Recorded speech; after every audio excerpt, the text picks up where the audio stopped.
In September 1916, the British Army sent 49 tanks into battle.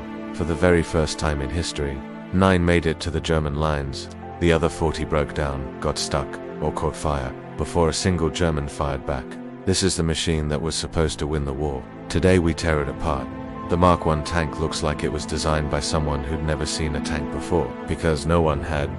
There was no template, no predecessor. Engineers had to invent a new category of weapon from scratch. Every bizarre decision you're about to see had a very specific reason behind it. By the end of this breakdown, you'll understand why it looked the way it did, why crews called it an iron coffin, and why 9 failed machines still changed warfare forever. 26 feet long, 8 feet tall, 28 tons of steel. And the shape, that rolling rhombus, that angular diamond, was the solution to one single problem: the trenches.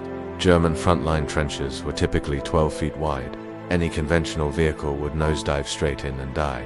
The fix was to wrap the tracks all the way around the hull, top, sides, bottom, in a continuous loop. The front of the tracks could reach across the gap while the rear stayed on solid ground. The sloped armor wasn't an accident either. 12 millimeters at the front, 6 millimeters on the sides. Those angled plates were designed to deflect rifle fire. A bullet hitting a slope bleeds energy and skips away. The same physics is still used in tank design today. But surviving bullets is one thing. Moving 28 tons across a cratered moonscape, that's a completely different problem. The Daimler Knight engine, 105 horsepower. That sounds reasonable until you do the maths. 3.75 horsepower per ton. A modern family car produces around 100 horsepower per ton. The result, 3.7 miles per hour on flat ground. In combat conditions, crossing shell craters and barbed wire, that dropped to half a mile per hour, slower than a walking man. But here's where it gets interesting.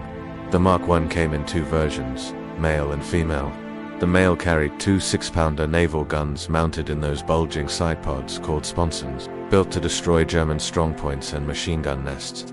The female replaced the guns with 4 Vickers machine guns, designed to cut down infantry in the open. Neither version could talk to the other.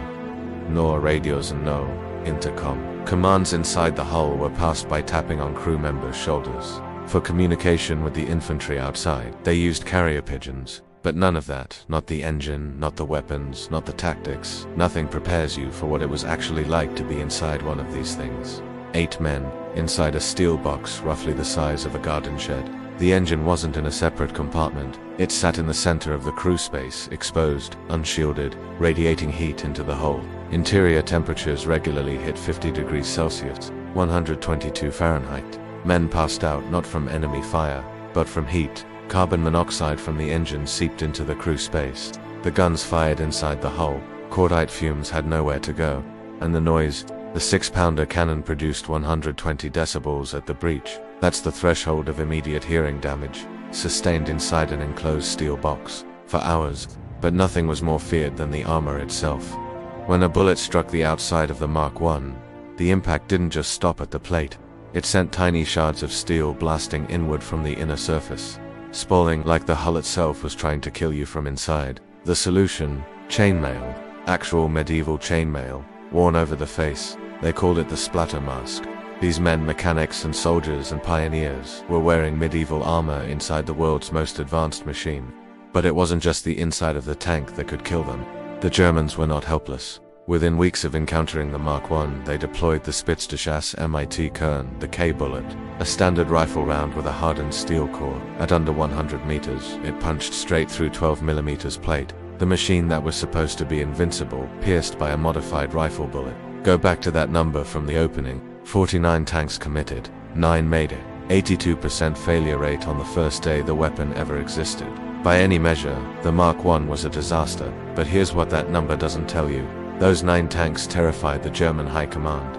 Soldiers broke and ran from something they had no category for, a machine that absorbed bullets and kept moving. The British learned from every breakdown, every fire, every crew that didn't come back. The Mark IV followed.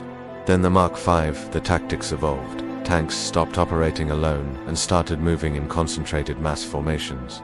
By August 1918, 2 years after Flers-Courcelles, -600 tanks advanced on a single front at Amiens. The Germans called it the Black Day of the German Army, the beginning of the end. The Mark I didn't win the war, but it invented the weapon that did. Next time on Tactics Thunder, the tank that every army that followed copied. The Renault FT rotating turret.